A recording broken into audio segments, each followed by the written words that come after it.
আজকের সকালটা শুরু করলাম দাঁত মাজা দিয়ে। হ্যাঁ, সকাল তো শুরু হয় দাঁত মাজা দিয়েই, কিন্তু ব্লগটা শুরু করলাম দাঁত মাজা দিয়ে। নমস্কার, আমি লীনা। তোমরা সবাই কেমন আছো? এখন একটু আড্ডা দেবো। মিষ্টি এনেছি, তোর মার সাথে মিষ্টি এনেছিল না? ভুল মিষ্টি, ভুল মিষ্টি। তুই আনিস ঠিক মিষ্টি। মা আমাকে বলছে ওই মিষ্টিগুলো 8 টাকা করে না, 8 টাকা করে, আমি 10 টাকা করে মিষ্টিগুলো কিনি। তো তুই ভুল, তো এক গাদা নিয়েছে।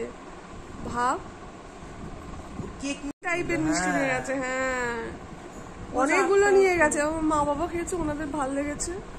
বলছে 8 টাকা করে, 8 টাকা করে দিয়ে 10 টাকার মিষ্টি 8 টাকা করে দিচ্ছে। এই করে কে? তুই? আমি? কেন? খিদে পেয়ে গেছে আমার। তুই নিয়ে আয়। তার আগে তোকে কি দেবে? তার আগে তোর খিদে পেট ভরে যাবে, যা দেবে তাহলে তোর গল্প শেষ। আজকে কিন্তু আবার রোদ উঠে।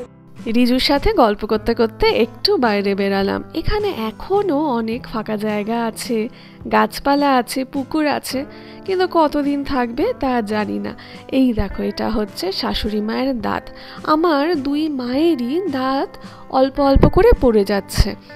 এটা স্বাভাবিক বিষয়, বয়সের সাথে সাথে সমস্ত কিছু তো হবেই। তার সাথে সাথে একটা জিনিস দেখলাম, এই মানুষগুলো ভীষণ ইনসিকিওর হয়ে যাচ্ছে।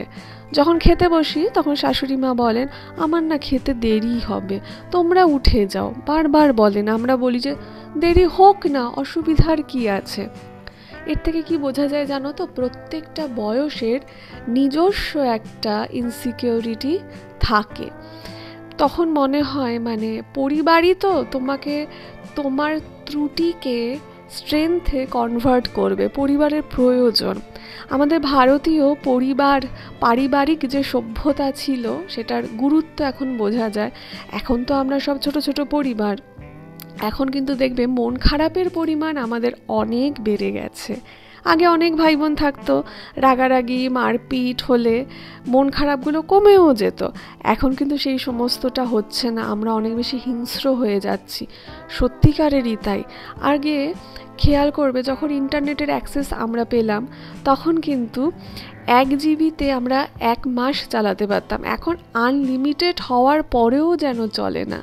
এখন ইন্টারনেটে যদি কখনো সমস্যা হয়, কখনো যদি ভালো মতো ওয়াইফাইয়ের কানেকশান না আসে, আমরা রেগে যাই অল্পতে। আর সেই আমরাই 1 জিবিতে পুরো একটা মাস চালিয়ে দিতাম। তাই অবাক লাগে, মানে ধৈর্য ক্ষমতার তো আমাদের সর্বনাশ হয়ে গেছে। আর প্রত্যেকটা মুহূর্তে না সত্যিকারেরই মনে হয় যে পরিবারের গুরুত্ব। সত্যি, মন খারাপ হলে এই পরিবারের কাছে এসে বললে পরিবারের লোকজনই বলে দেয় খুব ভালো ভালো কথা, তখন মনটা ভালো হয়ে যায়। কিন্তু আজকালকার বাচ্চাদের ক্ষেত্রে একটা সমস্যা থেকেই থাকে যে তারা একা একা থাকে। যেরকম আমি একটি মেয়ে, আমার ক্ষেত্রেও আমি দেখতাম কিছু কিছু সময় সমস্যা হতো। মা বাবা যতটুকু পারতেন সময় দিতেন, তারা একদমই ত্রুটি করেননি সময় দেওয়াতে। টাকা পয়সারও তো দরকার আছে, তাই না? এখন তো বুঝতে পারি অনেক কিছু। আমাকে হেল্প করেছে জানো তো আমার বর।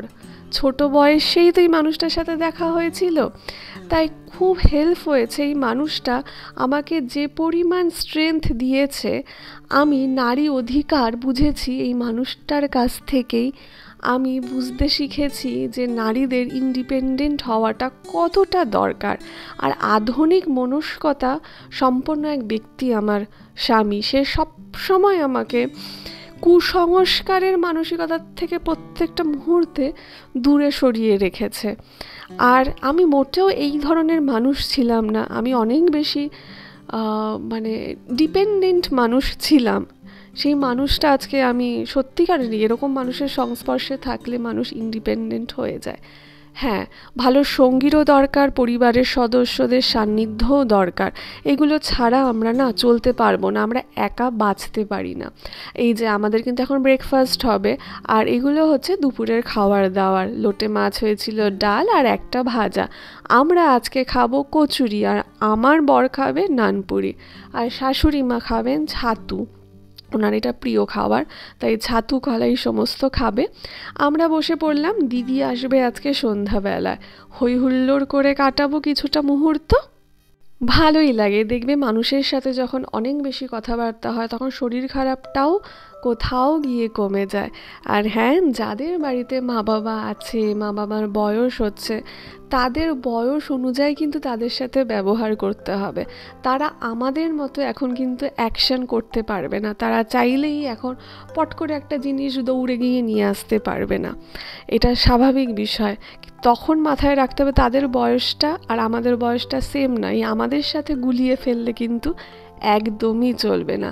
প্রত্যেকটা বয়সের সদস্যই তো পরিবারে থাকে, তাদের সাথে সেইভাবেই আমাদের মেলামেশা করে যোগাযোগ স্থাপন করতে হয়, তাহলে যোগাযোগটা কিন্তু সুন্দরও হয়, সম্পর্কও সুন্দর হয়। এটা কিন্তু আমাদের সন্ধ্যাবেলার জলখাবার। রিজুকে বললাম নিয়ে আসতে, ও নিয়ে এলো, খুব লক্ষ্মী ছেলে, ওকে যা বলা হয় ও সমস্তটা শোনে। আর আমার বর তো এখন অফিসে, আমরাই খাবো, আর বরের জন্য রেখে দেব। আর শাশুড়ি মার জন্য নিয়ে আসা হয়েছিল চপ, উনি এগুলো এত বেশি পছন্দ করে না, চপ টপ একটু পছন্দ করে। খেতে বসে পড়লুম আমরা। তোমরা এখন দেখবে আমাদের গোপালকে, আসলে কাকিমার গোপাল, কাকিমা ওটা দিয়ে গেছে, কাকিমা বাড়ি থাকবে না। দেখো গোপালের বালিশগুলো কি সুন্দর, আর খাটটা দেখো, ও বাবা কি কিউট একটা খাট। আমরা আবার বসে পড়েছি গল্প করতে, এখন জমিয়ে চলবে আমাদের গল্প। আর গল্প করতে করতে আমার বড় চলে এসেছে। তোমাদের সাথে দেখা হবে নেক্সট ব্লগে। সকলে ভীষণ ভালো থেকো, নিজেদের পরিবারকে নিয়ে দারুণভাবে ভালো থেকো। পরিবারের সদস্যদের কথা কিন্তু ভেবো, আমরা একা বাঁচতে পারি না, আমরা সকলের সাথে বাঁচি, তাই না? দেখা হচ্ছে নেক্সট ব্লগে, সঙ্গে থেকো, আসি।